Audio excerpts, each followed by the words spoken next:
तुलसीदास ने जो रामायण लिखी है वो अकबर के जमाने में लिखी है, अकबर के जमाने में। लेकिन उसमें क्या लिखा है, कितना बिगाड़ किया हमारे इतिहासों का।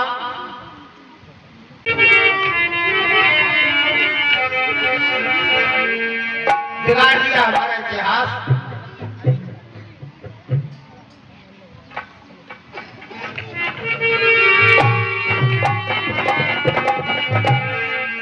अरे हिंदू जाति तुझे मिटाने भारी यत्न बनाए,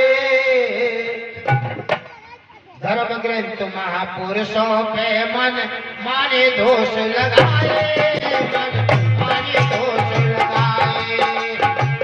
हिंदू जाति तुझे मिटाने भारी यत्न बनाए, धर्म ग्रंथ महापुरुषों पे मन माने दोष लगाए।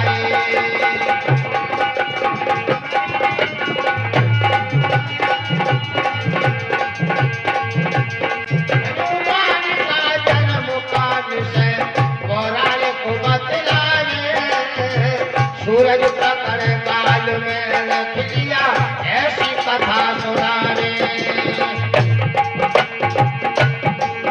ओ वेद विरोध कठोरे लिखकर भोले जन बैठाए, धर्म ग्रंथ महापुरुषों पे मन माने दोष लगाए। ये तो जाति तुझे मिटाने भारी यत्न बनाए, धर्म ग्रंथ महापुरुषों पे मन माने दोष लगाए।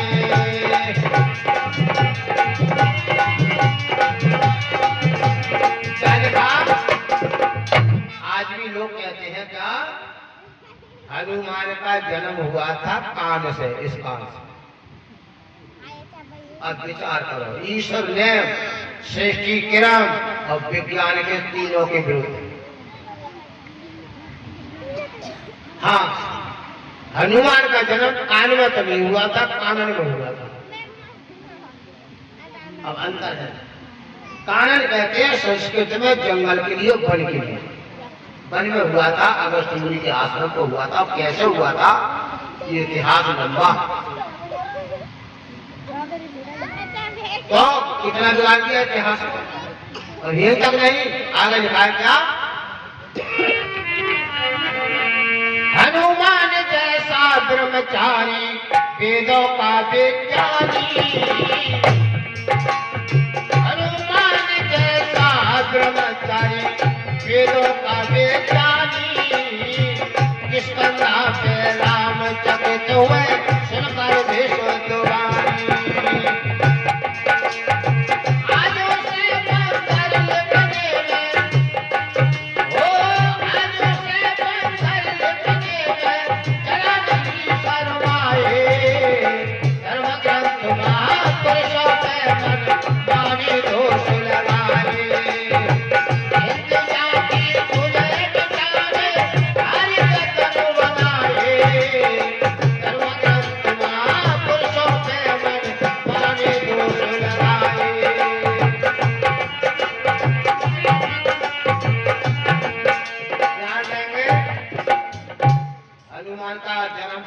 तो बताया, तो एक और बात बताई कि उन्होंने बचपन में ही सूर्य को पकड़े हुए अपने मुंह में ले लिया था। आप बताइए,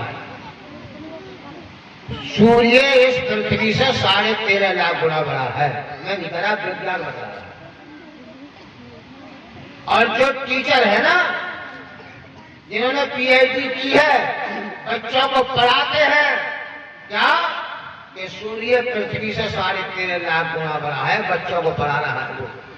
और मानिए क्या गा रहा है, जो आरती कर रहा है। बोल क्या गा रहा है, बाल समय रवि भक्त लियो तब तीनों लोक भयो अध्यारो, तू न जानत वह जग में कब संकट मोचन। कौन गा रहे हैं? अरे अच्छा जो बताओ, जो पढ़ा तो कुछ रहे हो, पढ़ कुछ रहे हो और समझ कुछ रहे हो, इनका हो जाएगा कल्याण। लोगों इसीलिए पतन हुआ हमारे। ध्यान देंगे। हनुमान जैसा ब्रह्मचारी है बच्चों, हनुमान जैसा ब्रह्मचारी, वेदों का विज्ञानी और किसका ताप रामचंद्र शंकर विशुद्ध वाणी। आज वो सब बंदर लिखने में जरा नहीं शर्म आई। पता चलता है हनुमान कितने बड़े विद्वान थे, बंदर नहीं थे। कैसे साबित होता है? अब कहिए वाल्मीकि रामायण। वाल्मीकि रामायण में आया है जिस समय राम और लक्ष्मण सीता की खोज में जा रहे थे तो रास्ते में हनुमान मिल जाते हैं, वो भी ब्राह्मण के वेश में। हनुमान से बातचीत शुरू हो जाती है। जब बात शुरू हो जाती है तो हनुमान के बारे में लक्ष्मण कहने लगे राम से, भैया ये तो बड़ा अच्छी भाषा बोलते हैं, ये बहुत बड़े विद्वान हैं। तो राम कहते हैं, वाल्मीकि के शब्दों में बता रहा हूं, राम कहते हैं ना ऋग्वेद विनीतस, ना यजुर्वेद धारणा, ना सामवेद विदुषा, सकमेव विभाषित। भैया जिसने ऋग्वेद को नहीं पढ़ा है, जो यजुर्वेद को नहीं जानता है, जिसे सामवेद की शिक्षा नहीं मिली है, वो इतनी अच्छी भाषा में नहीं बोल सकता। ये हनुमान 3 वेदों के जानने वाले। अब बताइए बंदर वेद पढ़ लें ज्यादा देखिए भाग और पूछ लगा दे पीछे पूछ, ना बाप के पूछ, ना माँ के पूछ, ना दादी के पूछ, ना दादी के पूछ, ना नाना के पूछ, ना नानी के पूछ। इनके पूछना सही भैया। ऐसे विद्वान के लिए इन्होंने, हाँ पूछ तो थी, मेरी बहुत बड़ी पूछ है। अरे मेरी पूछ ना होती तो यहाँ बुलाया जाता ना। वो पूछ थी कि बिना हनुमान के पीछे राम भी कोई काम नहीं करते, लेकिन उसकी जगह पर इन्होंने कहाँ लगा दी? पीछे लगा दी। अच्छा एक कमाल की बात और है, आपने देखा होगा बाल सुग्रीव, लेकिन चित्र देखे आप कैसे हैं? बंदर, बड़ी बड़ी लंबी पूछ। और इनकी पत्नी देखी आपने? रूमा तारा कैसी है? जैसी हमारी तुम्हारी महिला होती है ऐसी तो है। अच्छा ये बताओ कौन सी औरत, कौन सी लड़की बंदर को पसंद करेगी? अच्छा कौन सा राजा ऐसा होगा जो बंदर के साथ में अपनी लड़की की शादी कर देगा? बिगाड़ दिया इतिहास, कितना गड़बड़ किया है, इसीलिए हिंदू देख गया।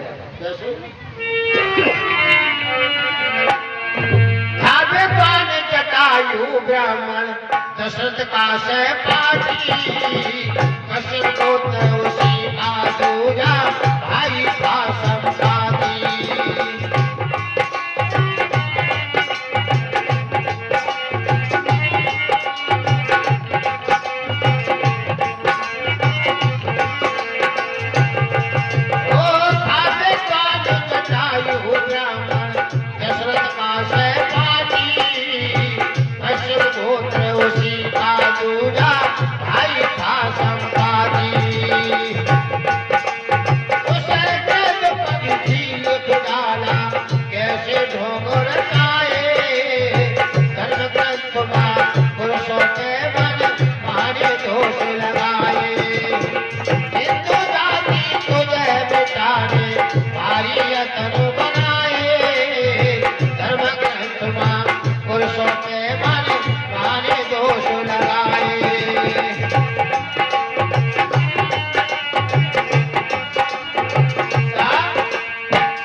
जटायु ब्राह्मण, जटायु जिसे कहते हैं वो कौन था? ब्राह्मण वंश था, उसका भाई संपादी था, कश्यप गोत्र था, और दशरथ का सहपाठी था।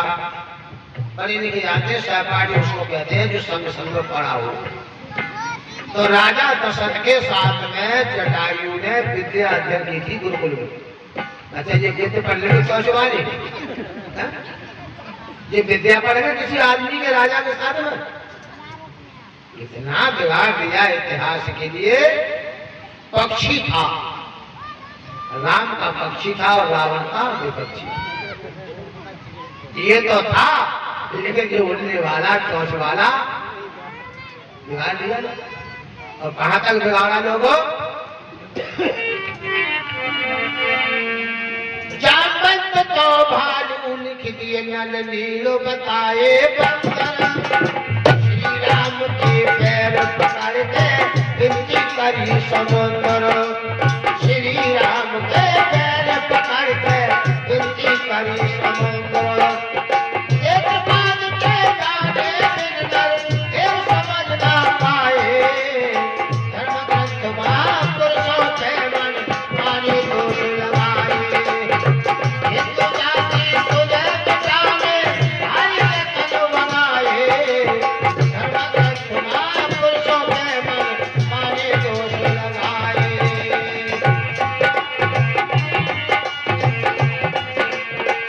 कितना बिगाड़ा इतिहास को। जामवंत तो भालू लिख दिए, नर नील बताए बंदर।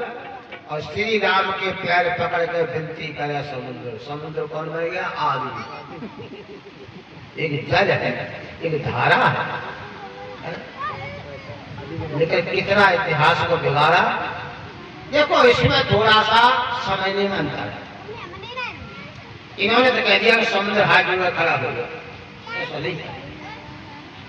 रावण को यह मालूम पड़ गया था कि राम आ गए और ये पुल बना सकते हैं, तो उसने एक अपना ठेकेदार को ऐसा लगा रखा था कि पुल ना बनाने का, क्योंकि एक रास्ता ऐसा था कि वो समुद्र अथाह होता है, कोई जगह ऐसी थी जहां होके आना जाना भी था।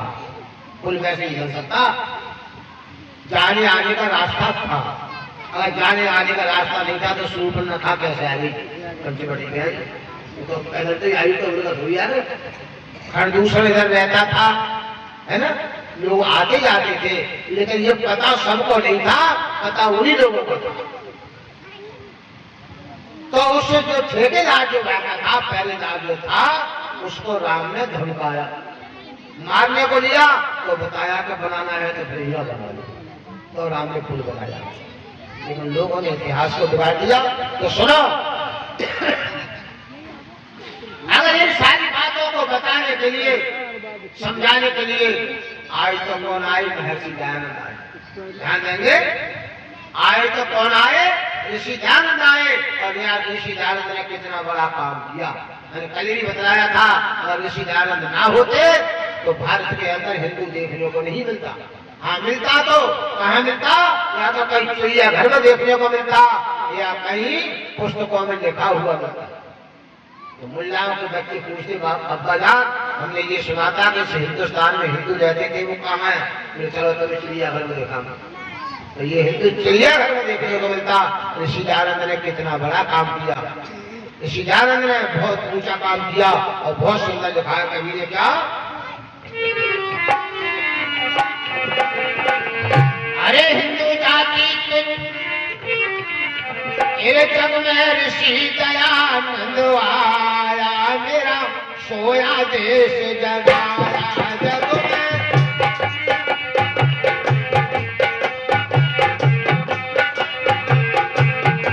जग में ऋषि दयानंद आया, मेरा सोया देश जगाया जग में।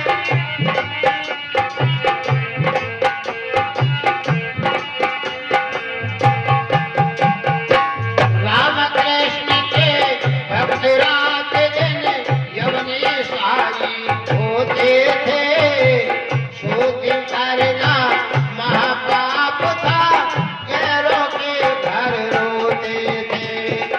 होते थे बर्बाद रात दिन, शोध का शंख बजाया, मेरा सोया देश जगाया जब मैं ऋषि दयानंद आया, मेरा सोया देश जगाया जग में।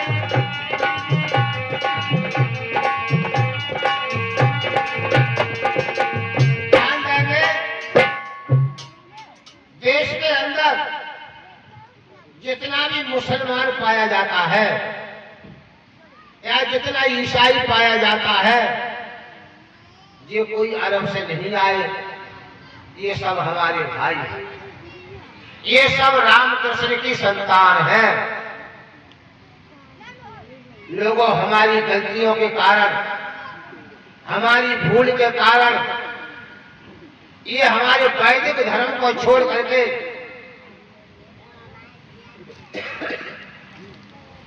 हमारे वैदिक धर्म को छोड़ करके और ये हमारे वेद के विरुद्ध हो गए, वेद की मर्यादा के विरुद्ध कार्य करने लग गए। लोगों, रामकृष्ण के भक्त रात दिन यवन ईसाई होते थे और शुद्धि करना महापाप था, गैरों के घर होती थी। भाइयों, मुसलमान हो जाता, ईसाई हो जाता, हमसे दूर हो जाता, रामकृष्ण को बाजी देने वाला बन जाता। सारे काम विरोध, वेद के विरुद्ध होने लग गए। ऐसे समय पर स्वामी दान जी महाराज आए और स्वामी दान जी महाराज ने आवाज लगाई थी कि सब ये हमारे भाई हैं, वेद के रास्ते पर चलो, वेद के मार्ग को अपनाओ। और ऋषि ने बहुत बड़ा काम किया। लोगों, यहाँ पर इस हिंदू जाति के लिए मुसलमान और ईसाई होने से स्वामी दान जी महाराज ने बचाया। और यहीं तक नाम आगे लिखा क्या, विधवा दीन अनाथ भटकते मिलता नहीं सहारा था, गौ माता की गर्दन ऊपर चलता रोज दुधारा था।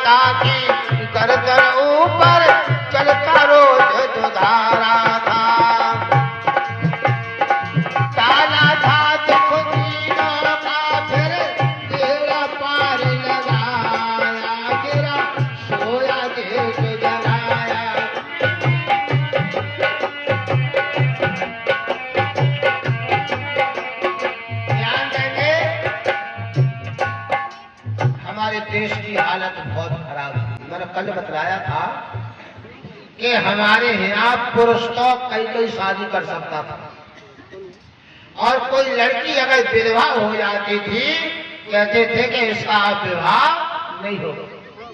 ये आवाज स्वामी दास जी महाराज ने लगाई तो धर्म के ठेकेदारों ने इसका विरोध किया कि नारी का दूसरा व्यवहार नहीं होना चाहिए। स्वामी जी कहाँ ने कहा है?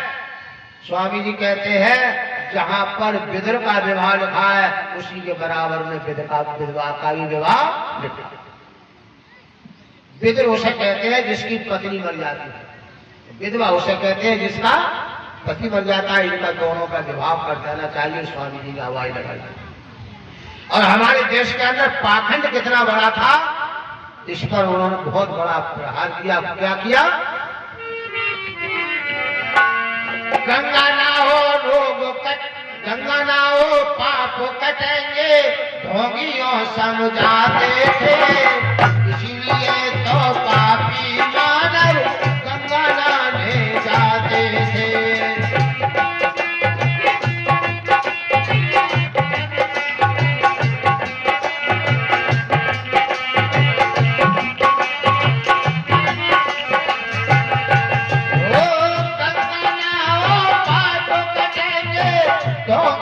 समझाते थे इसीलिए तो पापी मानव गंगा नहाने जाते थे।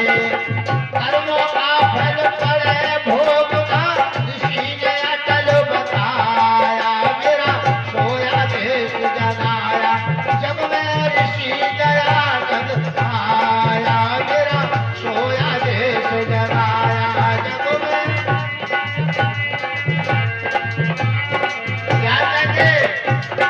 लोगों ने कहा गंगा गंगा कहने से पाप दूर हो जाते हैं। और कितनी दूर से? 1000 कोस से गंगा गंगा कहने से पाप दूर हो जाते हैं। तो लोगों ने विचार किया जब 1000 कोस से गंगा गंगा कहने से पाप दूर हो जाते हैं तो नहाने के बाद वो पड़ोसियों के भी नहा लेते। तो लोगों ने 29 दिन तक खूब पाप करे, 29 दिन, और 30वें दिन पूर्णमासी के दिन जाकर गंगा में गोता लगाया और पूरे महीना का हिसाब बराबर हो गया साहब। अगले महीने का लाइसेंस बन गया, फिर कोई काम करने लग गए, पापों का बढ़ावा मिलना शुरू हो गया। स्वामी जी ने कहा था अशुभे भोगतव्यम कृतम कर्म शुभाशुभम, जो जैसे प्राणी कर्म करता है उसको भोगना पड़ता है, पाप बिना भोग करते ही कहीं चले जाओ, चाहे मथुरा चले जाओ, चाहे काशी चले जाओ, चाहे हरिद्वार चले जाओ, चाहे काशी चले जाओ, चाहे हज करने चले जाओ, जो किए हैं वो तो भोगने ही पड़ेगा। लेकिन जो हमारी बहनें बैठी है ना, ये गंगा नहाने खूब जाती है, गंगा नहाने खूब जाती है। मालूम ये गंगा पे क्या करती है? सुनो, बहुत सी माता बहनें गंगा नहाने जाती हैं और छोटे छोटे बच्चों का मुंडन करवाती है, और छोटे छोटे बच्चों का मुंडन करवाती है। अरे बाल आटे में रख लेती, अरे बाल आटे में रख लेती, और हरे हरे गंगा के फेंक गंगा जी कह देती, और हरे हरे गंगा के फेंक गंगा जी कह देती। अच्छा यही तो करती है ना, बच्चे के बाल खुर्चे खुर्चाए करते जाते हैं, खुर्चे खुर्चाए आटे में रखे, ले गंगा मैया हम तो पूरी कचौरी खाएंगे, तू ही ना खा ले। गंगा को बाल उठे नहीं। अच्छा, और ये मुंडन संस्कार है, कैसे होना चाहिए? इन विद्वानों से संस्कार विधि को पढ़ो। मुंडन संस्कार जब बच्चे का कराना हो उसी दिन हवन कुंड बनाया जाए, और हवन कुंड के उत्तर में 4 पात्रों में 4 पदार्थ रखे जाते हैं। 4 पात्र, नंबर 1 पात्र में नंबर 1 जौ रखे जाते हैं, दूसरे पात्र में काले तिल रखे जाते हैं, और तीसरे पात्र में जौ उर्द रखे जाते हैं, और चौथे पात्र में चावल रखे जाते हैं। उस समय मंत्र बोले जाते हैं और परमात्मा से प्रार्थना की जाती है, प्रभु इस बच्चे के बाल 4 तरह के हैं। जब बच्चा पैदा होता है तो जौ की तरह होते हैं, और कुछ बड़ा हो जाता है तो देखो जो काले तिल की तरह सब दिख रहे हैं, और कुछ ज्यादा बड़ा हो जाता है तो उर्द की तरह हो जाते हैं, जैसे हमारे भाई साहब बैठे हैं, थोड़े से सफेद बाकी काले। और अच्छा, चावलों की तरह कब होते हैं? जब बुढ़ापा 80, 90, 100 साल का हो जाता है तो कैसे होते हैं? चावलों की तरह हो जाते हैं। तो परमात्मा से प्रार्थना की जाती है कि इसको बुढ़ापा भी आना चाहिए। ये काम गंगा जी पर होते हैं। गंगा में मालूम क्या होते हैं? हमने देखा, हम तो मेरा ये भी लगाते, इधर लगाते, हम तो कपूड़ा में लगाते हैं, कैंप लगता है हमारे जिला सभा की तरफ से।